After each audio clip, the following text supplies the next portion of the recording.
Welcome, everyone. I am thrilled today to be sitting down with my very dear friend, Sandra Wallin. And if you excuse me, I have to read from my notes because just to give you a little bit of background about Sandra, if people listening don't know her, you're a psychotherapist, a certified Psych-K instructor, which means you teach Psych-K as Mm. opposed to being a facilitator. You're an author, co-creator of the Council of Horses Oracle card deck. You hold a Bachelor of Science degree, a Bachelor of Education, a master's degree in counseling psychology. You have also taught and lectured around the world, been featured in medical symposiums with the likes of Candice Pert and David Suzuki, and have worked very closely with the amazing Dr. Bruce Lipton, the author of Biology of Belief. But apparently that wasn't enough, as you are now working on your doctorate. I am. Welcome, Sandra. Thank you. I'm amazed you have time to come and join us today. Well, first of all, it's an honor to come and join you because I love you so much. And this is just like one of our, you know, afternoon teas. So it's kind of fun to be doing this together. And I do seem to be a bit of a lifelong learner, which is, I think, a really good quality for someone who is a school teacher and still is a teacher, and that we love to keep learning. And I think what we'll find out a little bit today is that horses have always been my greatest teachers. Okay, that's fun. We are going to be talking about the year of the fire horse. So tell me, what difference is the year of the fire horse as opposed to any other year of the horse? Can you give me a little bit of background? Yeah, well, I'm not super savvy when it comes to the astrological aspects of things, but when a horse comes into the astrology of things, my ears tend to prick up a little bit. And this is a very unique year. The fire horse year comes around once every 60 years. So I was just a few months old when the first one came through. And the alchemy, really, the biochemistry of fire and horses, I think, lends itself to a really powerful year, something to pay attention to. And it's really going to be about this year in particular. It's interesting what's going on in the world. It's like the old paradigms and the old structures are breaking down and falling away. And the fire, if you think about fire in nature, it moves to the places where there's where it's gotten dry, where life necessarily isn't thriving there and it needs to be regenerated. So fire has that quality to be able to do that. I think horses do that for us in so many ways. I think that horses are not just of the element fire, but in this particular year, the horsepower, the potency of their character, of their nature, of their wildness in a way as well. When we think about a wildfire, sometimes that frightens people, and we especially here where we're living, right, Claire? I mean, when I grew up, we're in British Columbia, and where I grew up, there were never ever forest fires, and now it seems like as we come into the hot times of the year, forest fires are a regular concern. And this is an example of the fire horse perhaps out of balance. So I think in my experience and my relationship to the fire horses, it's about not just burning brightly, because that's certainly going to be part of their invitation and maybe their nudge and their kick in the pants, but it's also about learning how to be a fire tender, to take care of our fire so that we don't burn out, so that we can have those embers in our hearth and be warmed by them, but then add fuel to them when it's time to burn, when it's time to heat things up, when it's time for things to burn away and transition from one state or form into another. I think this is the capacity and the gifts that the fire horses are bringing for us at this particular time. So you're saying that there's a huge transformation can happen in this year. I think a lot of people who will be listening to us weren't alive during the last Mm. time that the fire horses came Are you galloping saying through the I'm world. old, Claire? Are you saying I'm getting No, we older? are wise, Sandra. We are wise. The old gray And mare. absolutely. And I remember that year that I was alive. I was 7, and it was a hugely transformative year for me. It was the year I became allergic to horses. Wow. So it kind of That's holds a big interesting. significance for me. Yeah. That's very interesting, the synchronicity of that. That you Hmm. became allergic to horses during a fire horse year and that Hmm. you remember that. Yeah. And all my life, it's been about trying to cure that. And then you start to think, well, maybe that was for a reason to Mm. get me on the journey that I'm on, and meeting you, and then ultimately curing those allergies. And it And took me being nearly able 60 years to do it. to, and then going out and spending time in the paddock here with the horses. Hmm. Yeah. Amazing. So the fire horse in your own herd. I mean, you've had many beautiful horses gallop through your life. Mm. Of all of them, which would you describe as truly embodying the fire horse? That's a really interesting question because I think at first glance we would think it would be one. I mean, Chiron, this is Chiron here. He certainly embodies fire. He's very spirited in that way. And I think that all horses have fire, the element of fire in them for sure, just like we do. But I would say right now, when I think about what this year is about, and for me, it's really about alchemy, which is one of my favorite words, but it's also, I think, one of the most interesting processes. It would be my beloved Mare Grace, who you've heard me talk about many, Hmm. many times. And I think I would equate, well, I would, if we were talking about her, I would be able to talk to her about her in every element.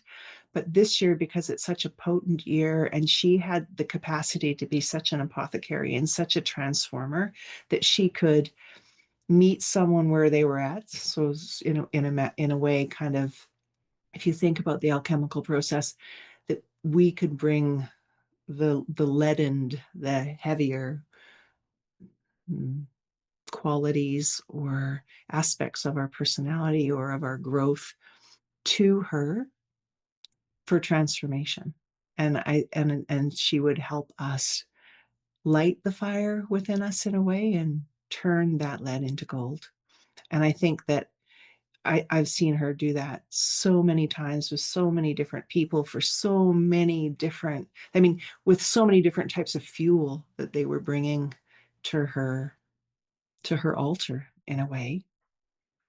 So I would say Grace would be the the the, the heart of the flame in a way for me as a fire horse. Even though she was dark, a lot of people think, oh, well, fire horses have to be red. No, fire horses can be any color.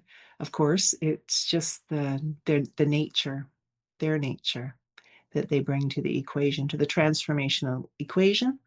And I think she was an absolute master at that. She would help people tend their fire, light their fire, burn away that which no longer served them, become the alchemist, step into their own power, transform, uh, transform illness, transform impasses, transform the places where we felt perhaps stuck, and also allow people. I would see her stand with a child with autism and hold the most gentle, tender of spaces. So in that way, I imagine her just bringing the gentlest of candlelight to that experience. And then I've also seen her drop her shoulder and kind of bump a leader who thought they were all that, and letting them know, actually, where are you, where you're not standing in your power, you're not being authentic.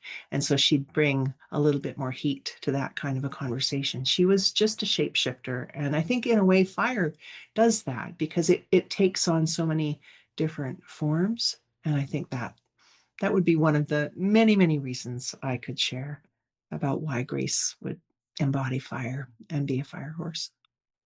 Thanks So for she asking about was. her because I miss her so deeply. I unfortunately never got to meet her, but Mhm. I've kind of experienced her through you and the You have. stories that you've told me about her.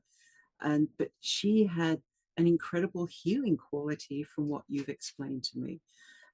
But even though she's on the other side, do you feel that she still has that quality and still reaches out to you and to help people? In the beginning, when she passed, because I held her through after she passed, and I laid with her through the night, and Chiron stood with us as well. And it was so painful after, for a long time after, that I think I almost just put a wall up around being connected to her in a different way. And it was the writing of the card, because she passed away when I was writing the Council of Horses. And it was the last card that I wrote. And it was really painful and really important. And it reconnected us in a different way. The writing of the grief. I was just talking about how she was such a shapeshifter and she could be available to people in so many different ways. So when I came to write the essay for her, I was like, well, how do I, which facet, because she was so luminous, like a diamond, really, so many different facets. And it was just so clear for me what I needed to write was what I needed to write for me, which was the story of the grief and the loss, and how over the years she was a grief tender for people that had lost profound losses of family, of loved ones, of livelihood, of health. And so grief was something that she was really a master at helping people carry. And I say carry because I think grief isn't something we're meant to put down and move, to take it out and set it over there. I think the beautiful thing about grief and all emotions really is that it's meant to change us. We are meant to be changed by grief. We do not occupy the same form that we had before such profound loss. And so I think what was happening for me during that time was almost entering into a cocoon or a chrysalis where I really needed to be completely dissolved before I could reconstitute myself into a new relationship with her without her being here in the physical. And I think that that's what the writing of that card did. Mm-hmm. It allowed me to put my pieces back together in a way, but in a different way, because they can never fit the way that they were.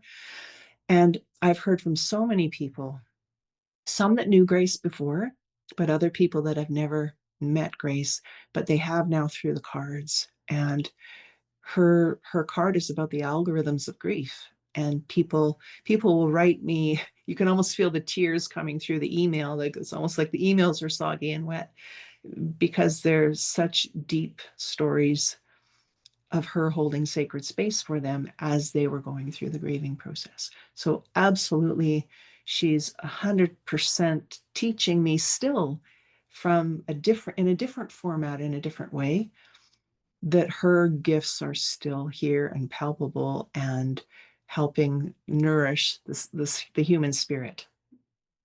And I you think, know that because because she made some visitations with you.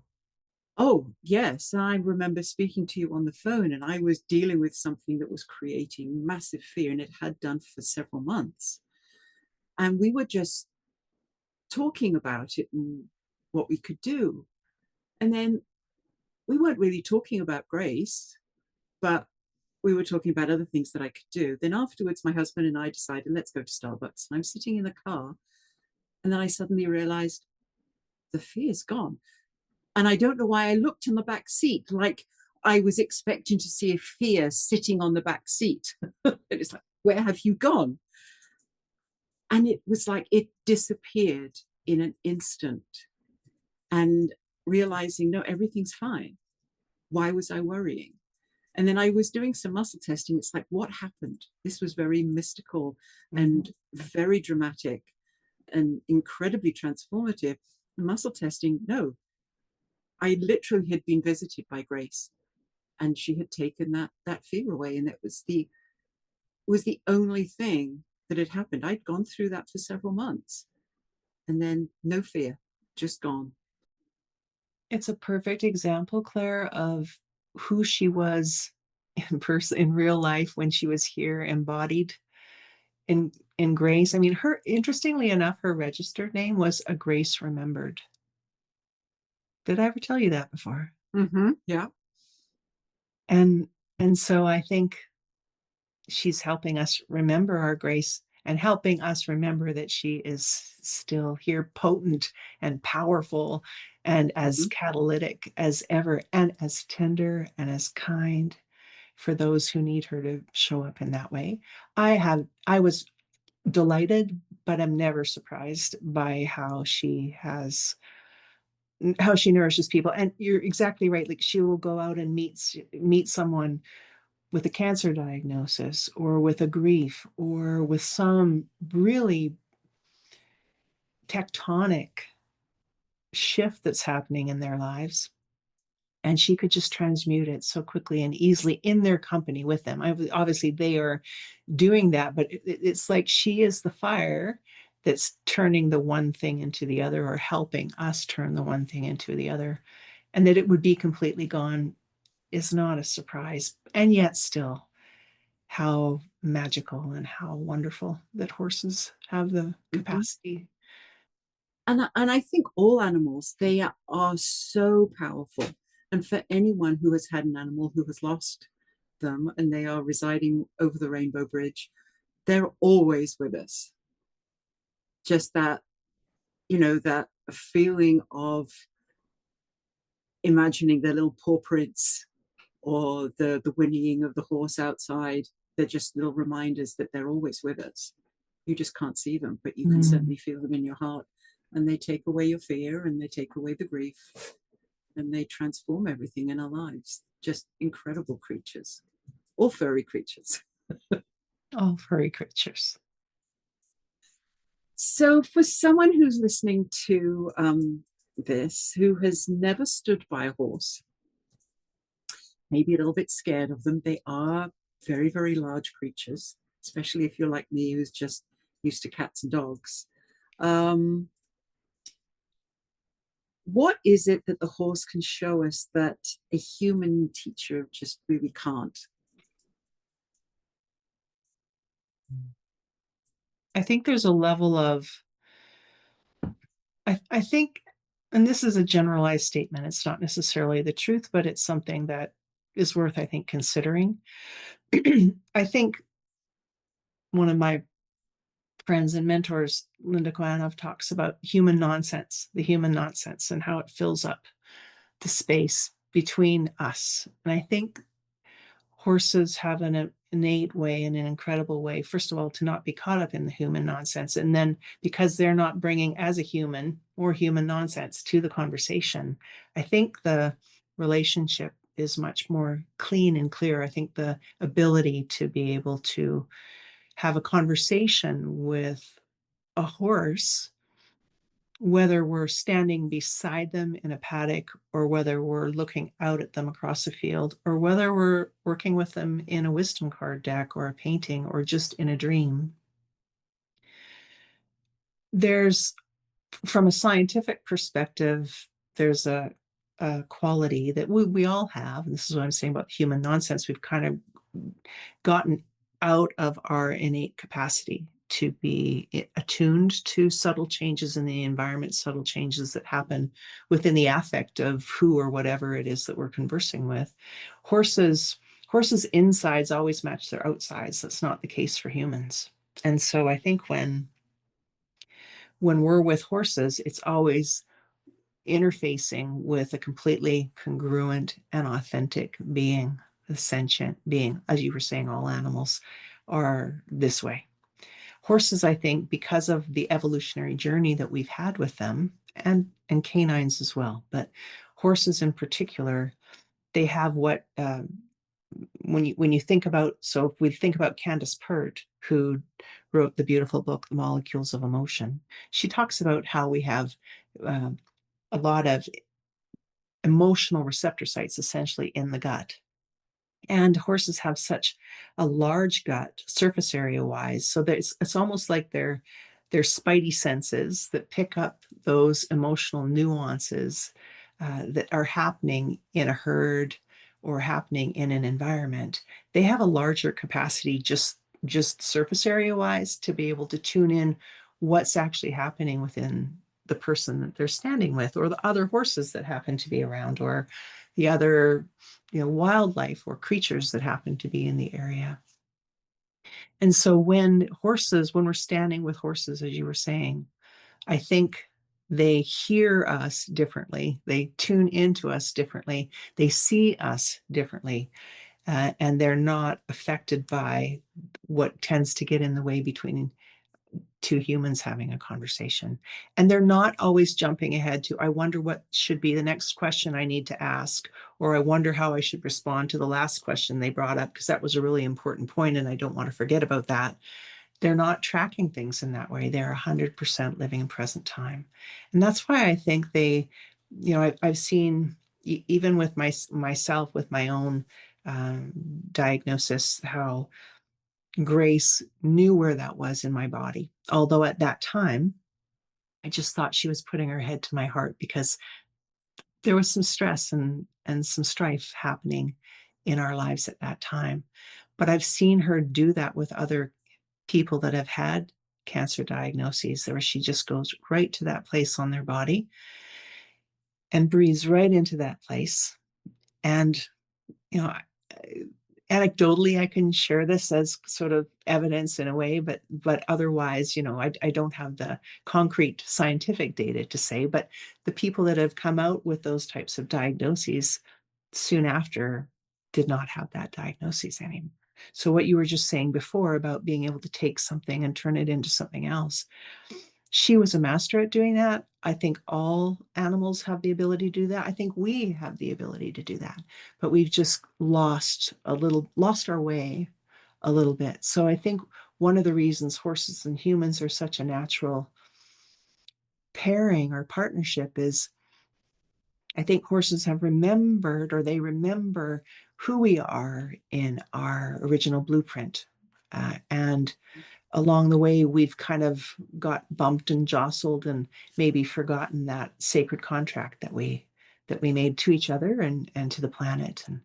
And so I think one of the reasons they're so benevolent and patient with us is they have remembered that. And they're just, I love how you said standing alongside, because I really do see that. I think over the years, when we think about the times of dominance over horse, and I think hopefully we're moving past now to a relationship of equals, but there was certainly a time when you would see human hoof prints, human footprints, and hoof prints alongside each other. If you look at the evolutionary sands we walk beside, and then the human footprints disappeared, not because we disappeared, but because we were riding the horse. We were on top of the horse.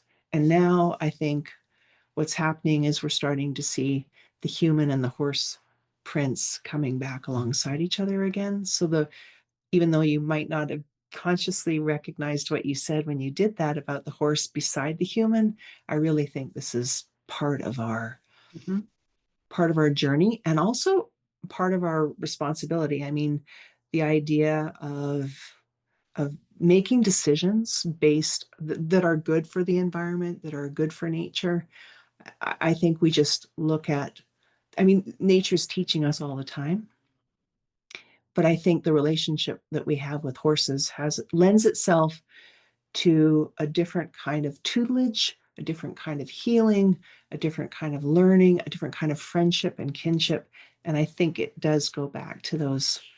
I mean, you look at all the different peoples that that we have evolved, that we have been able to journey from the past to where we are today because of the gifts of horses, the benevolence of horses. Um, the fire that creates versus the fire that destroys. Mm. You say that the fire horse asks us to blaze fully without burning out. And I love that idea, because we live in a world where so many people are running on empty. Um, so much stress, so much turmoil. How do we tell the difference in our own bodies between the fire that is refining us and the fire that is consuming us? Well, I think you named it: overwhelm and burnout. Energy, fire's energy. We're made of energy. We're energetic beings. When the fire is depleted, so it can burn brightly, but at some point there's only so much fuel to consume. So if our body, our cells, our thoughts, our relationships are the fuel we're bringing to the fire, at what cost? At what cost? So I think in the natural world, there's the seasons, and there's the tides, there's the ebbs and the flows, and there's cycles of the seasons. I think we tend to, because we can turn on a light and it be light 24 hours a day. I think back to what we were just talking about, the wisdom of nature. We don't tend to follow the seasons anymore. And so in winter, when we're quote unquote supposed to be hibernating and resting and rejuvenating and restoring, we're still blazing forward in the full heat of the summer. And that's one of the things that the teachings of the fire horse is going to do, is to help us know when it's time to bank the fire and allow it to rest. And then when is it now time to bring some of that fuel you've been gathering, adding it to the flame and allowing it to burn brighter. So the idea of restoration or depletion, burning ourselves out, we know. How do we know the difference? Just by how we're responding in conversations, the energy we have, the creativity that's fueling our days, the joy that we're having or experiencing in each day, but also that we're giving out and that we're sharing and offering to others. All of these are representations about how we're tending our fire. It's interesting that you say that, because we work a lot with oracle card decks. I mean, you are an author of an oracle card deck. Um, but how many times when I have asked a question of an oracle card, um, and got an answer that rest. What the Yeah. best thing that you can do right now is rest.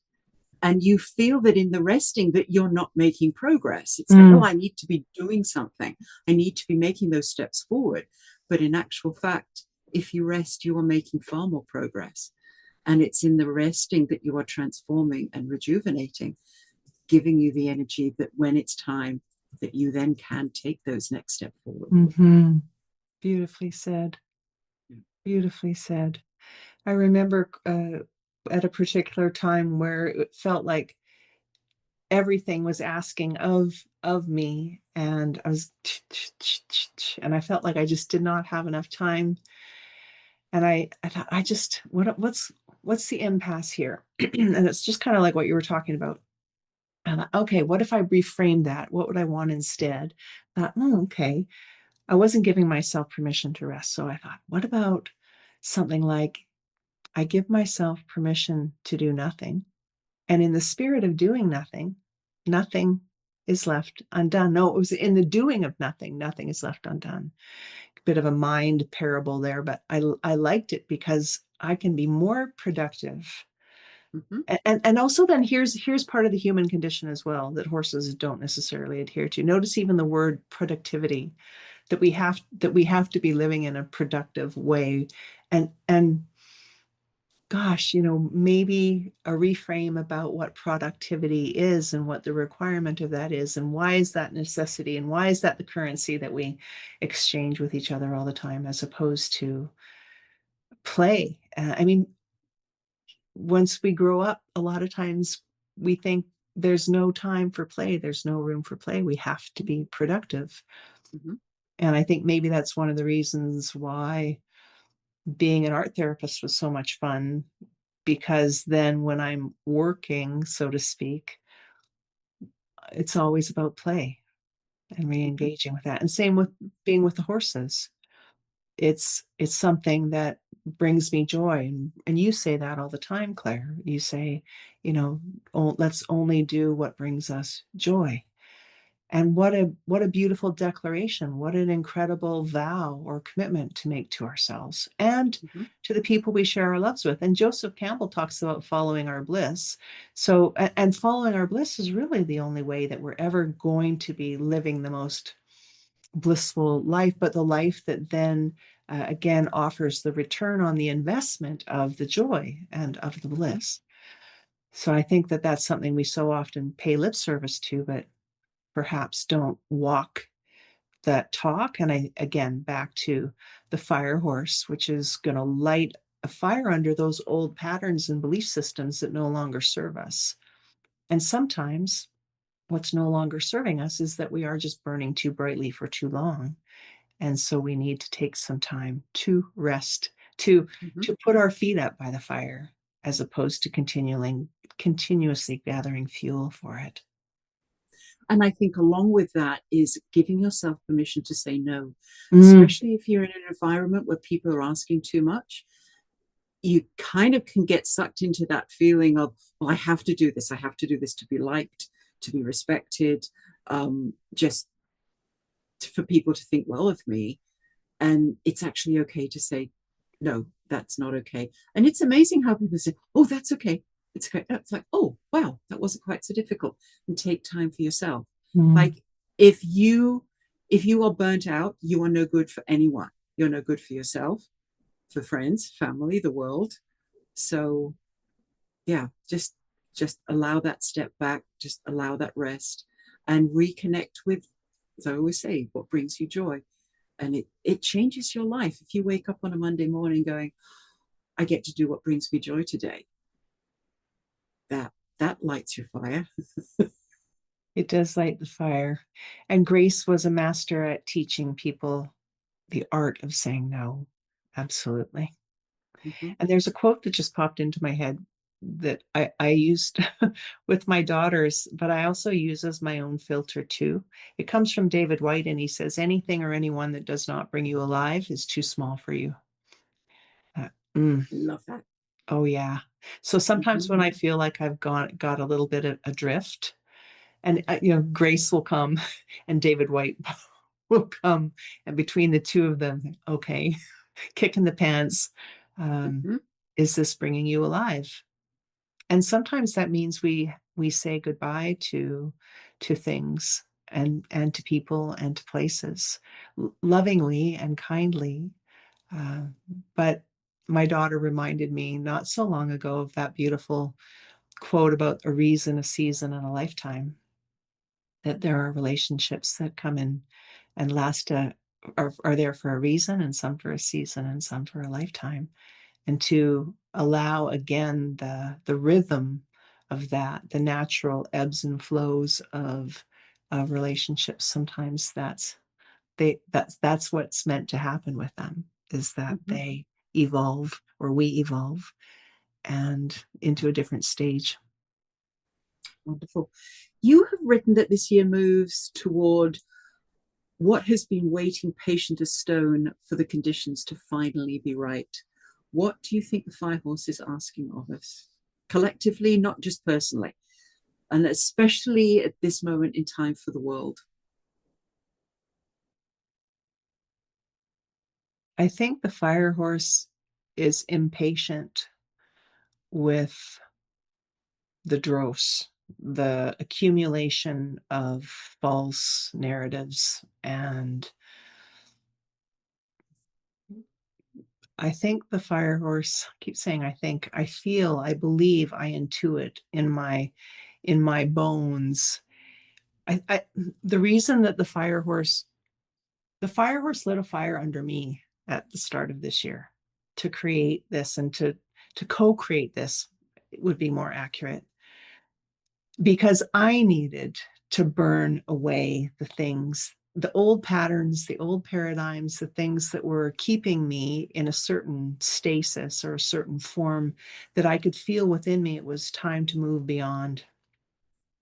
And Bruce Lipton talks about this, how we're kind of coming to this place of maximum entropy, of maximum chaos, and when you think about, even example would be the phoenix, how the phoenix literally burns to ash, and then out of the ashes arises something new. I think that we are on this precipice, and I say precipice intentionally because there are places in the world where we we are at an edge, and what choices and what decisions we make now are going to influence in profound ways what comes next. And I think this is the invitation to really be thoughtful and mindful and heartful and present with what no longer serves us, and what do we need to invite in to nourish, to fuel the next phase, the next stage of humanity, of our relationship with the planet, of our relationship with each other, and of our relationship with ourselves. Mhm. And I think that, uh, a million years ago, when my daughter was in junior high school, we went and saw the Dalai Lama speak.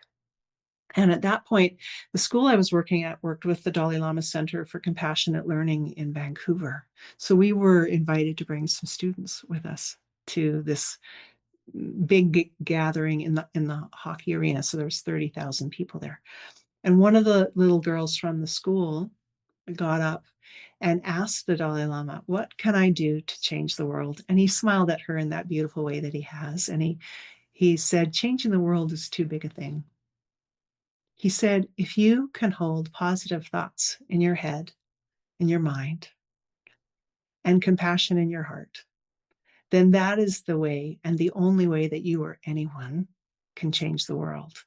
So the idea, I know sometimes when we look out at things, it looks so big and so far away and so hot. We think about that, that's a real big bonfire, that's a forest fire.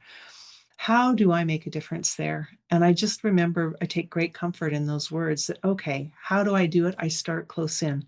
I start with me. I tend my own fire. And if it means that for today, I can light a candle of hope or of kindness, then I will do that. And if it means that I smile at someone at the grocery, or I open the door for someone, like those small, I think they call them random acts of kindness, or those small acts of kindness, but that is the fuel that I want to be bringing to the collective fire. And so if we can each be responsible in our own way, in our own families, in our own communities, and with our own reflection, how do we look at ourselves and what do we see reflected back? The fire horse will stand right here with us. That's one of the beautiful things about the horses, is that they are the companions for the journeys, but they don't they're not going to show us something that doesn't really exist. So there's no false flattery, there's no platitudes. They're going to absolutely reflect back what's at the heart of things. And sometimes that can be something we don't always want to look at, but they will stand there with us while we do look at that and figure out a way through, or figure a way of tending or healing, or engendering or compassionating what needs to happen to be able to, again, I really do see this as a journey, move further along on the journey. And at the end of the fire horse year, which will be next February, the fire horses do not go away.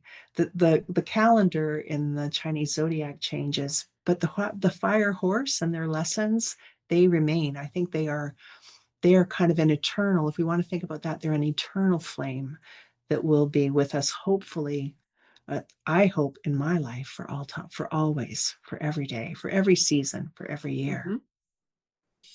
So I want to talk about the three doorways, because I want to get more into that process of transformation. And you've created three ways in through those doorways: the awakening, the essentials, and the year of alchemical transformation. So for someone listening right now who feels something stirring but doesn't know where to begin, how do they know which door is theirs?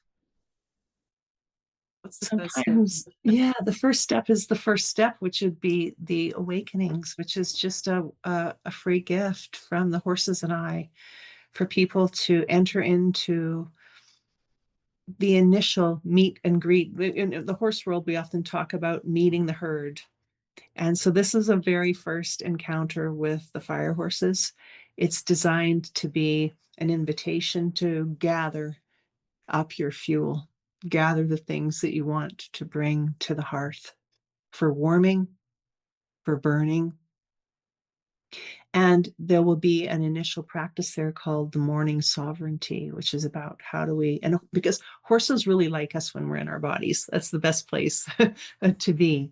So it's a practice that helps us to get present in present time and to be with embodied within ourselves. And then the essentials is going to take people a little bit further along the path with the horses, where it's going to be an opportunity to strike the match, to strike the flint and create a spark, to light the fuel that you've brought in the awakenings.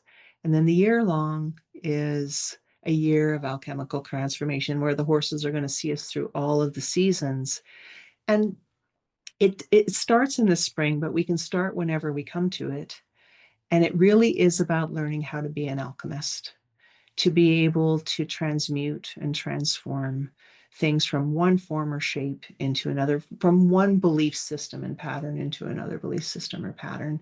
And it's offered in a couple of different ways. Sometimes people really want to create that pathway to become the path maker themselves. So they're going to be a pilgrim in a way, a solo traveler.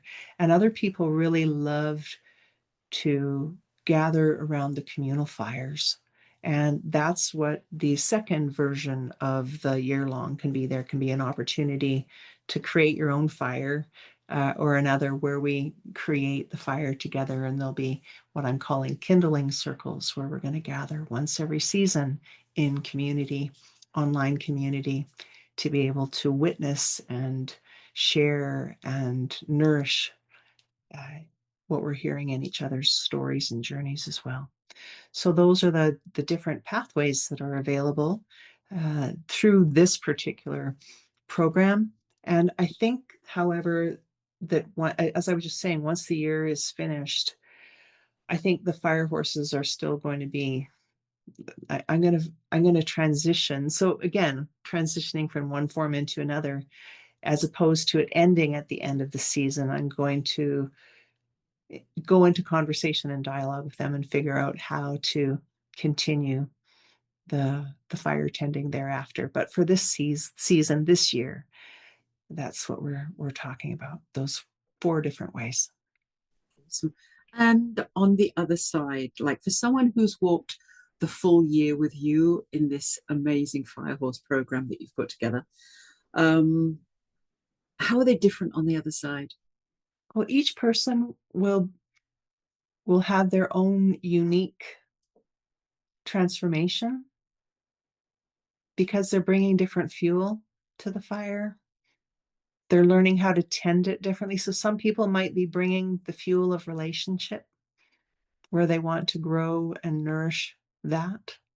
Other people will be bringing a fed upness with a certain career pathway, and they're ready to bring that to the flames, to allow that to be taken and reconstituted so they can step forward onto a new path, and in an enlivened path, one that's lit in a different way. And some people will come because they can't see beyond. If you think about the fire burning at night around a hearth, like the illumination goes out so far and they can see that, but they can't see past that. And so then what the year might offer to that person is how they can be the torch, be their own torch, be their own flame carrier. And wherever they move forward in the world, they are illuminating the world around them. So I love that there's a versatility really for what each person is bringing and what each person is intending. The commonality is going to be turning one thing into another.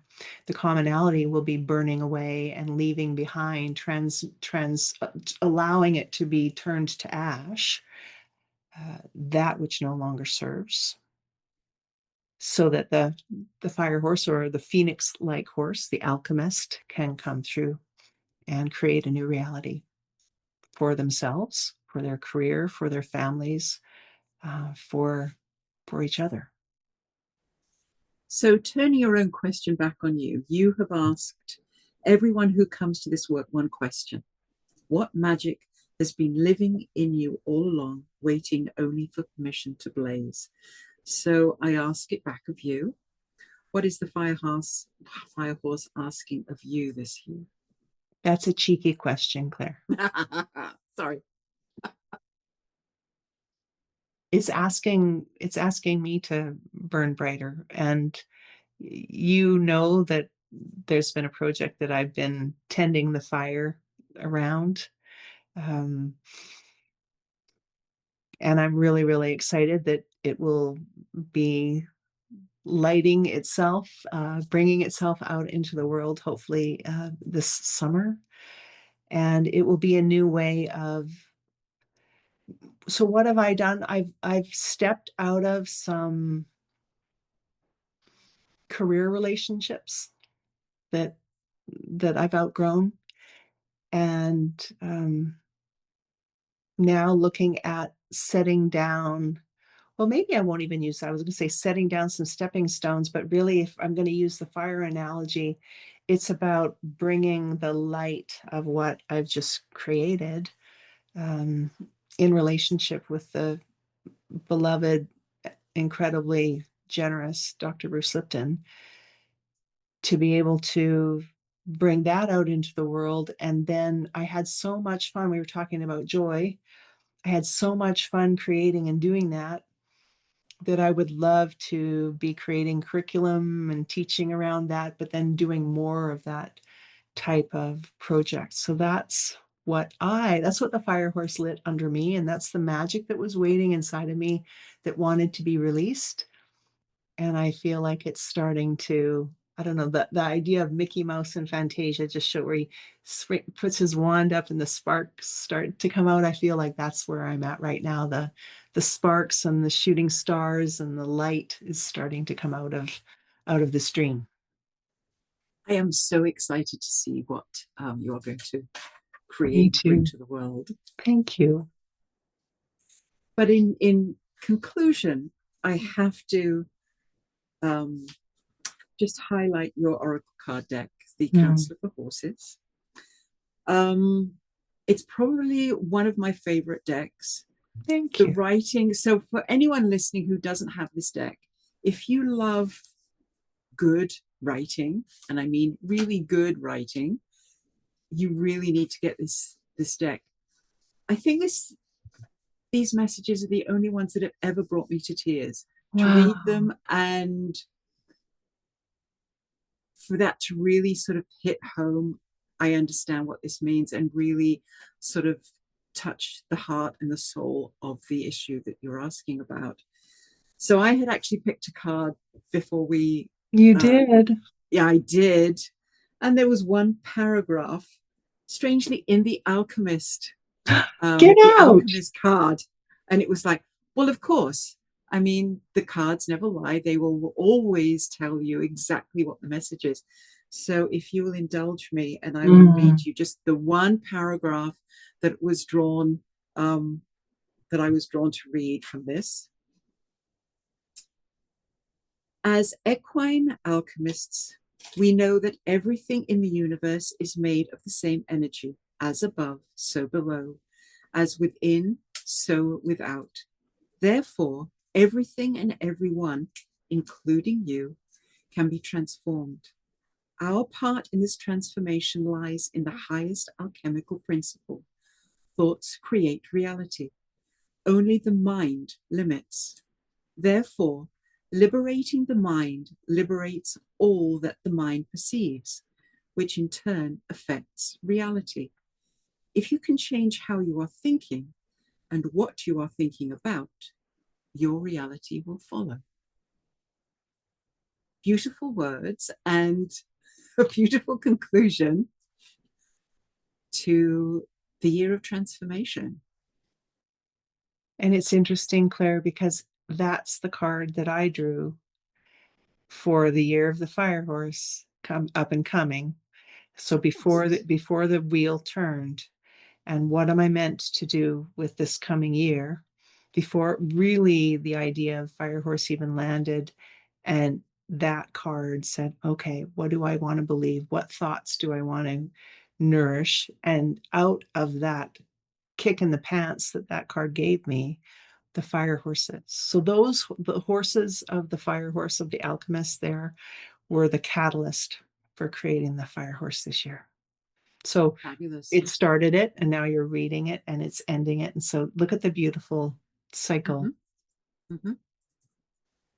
So, Sandra, can you just give us a little bit more in-depth information about the program if anyone was interested in taking it? Just to give us a little bit of a snippet of what it involves. Sure. Well, the year of alchemical transformation has a number of different components to it. It's going to begin with a welcome from the fire horse, and it's kind of a first person welcome from the horses themselves. And then it talks about what will we forge together? Are they going to ask you or invite us? They share the legend of the fire horse as well, and then talk about what this why this year is unique and how to work with the guide, the year-long guide. The first part is about igniting, so understanding our inner fire and learning the fire horse protocol, which is broken up into 3 different sections, daily sections, but also seasonal sections.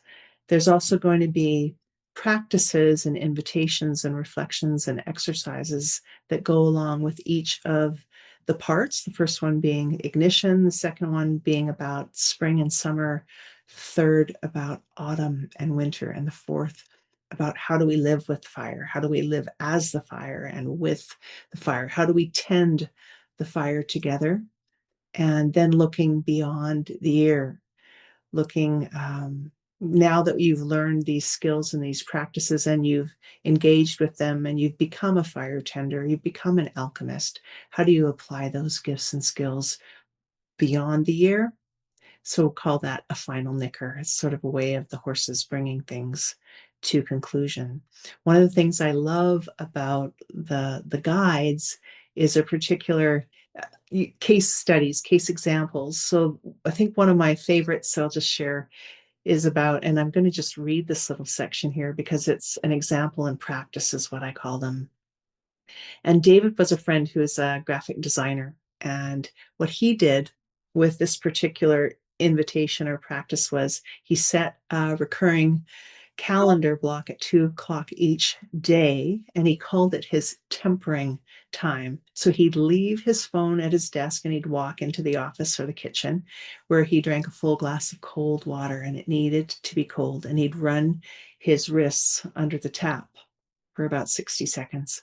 And he focused on the shock of the cold against his skin and the way the internal heat of the day began to settle into a steady, usable hum, like a productive hum. There's that word productivity again. So maybe that's also worth reflecting. But in his case, he needed to be productive. So he listened to a few tracks from his midday playlist before he'd then go back to his desk. So by choosing this deliberate cooling, he found that his focus was able to sharpen before he'd go back for the remaining gallop for the rest of the afternoon.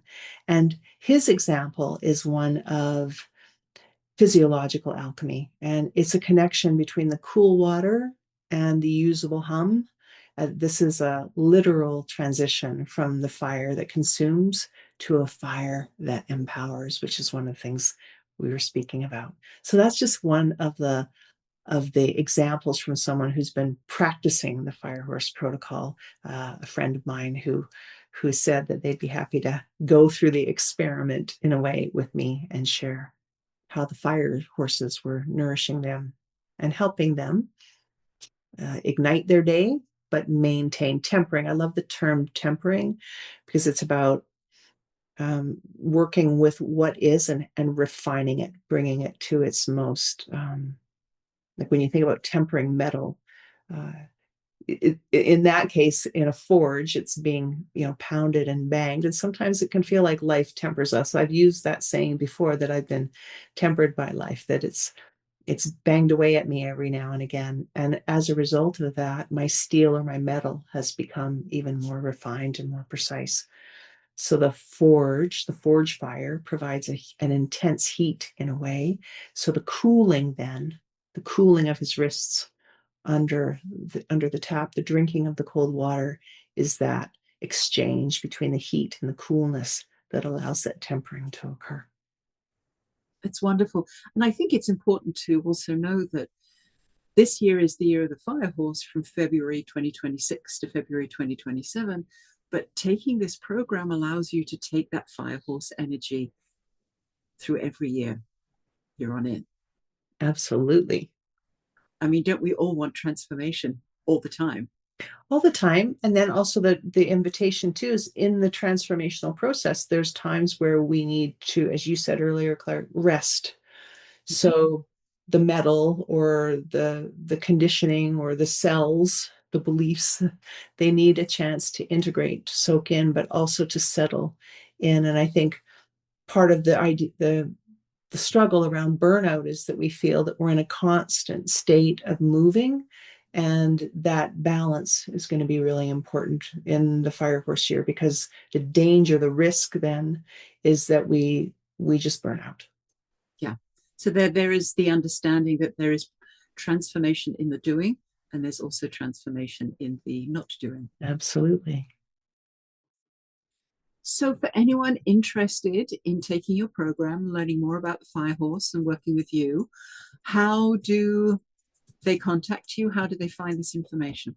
Oh, it's easy. SandraWallin.com, and right at the top of the menu, it says fire horses. So you're very welcome to go and meet the different horses there, the different offerings, the invitations that they're extending. If you have any questions about any of that or at all, please feel free to reach out.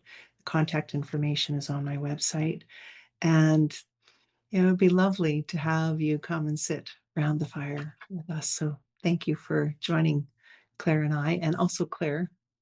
Thank you as always. I love our Claire and I tease that we get together for 20 minutes chats, and then 4 hours later, our husbands are just knocking on the doors.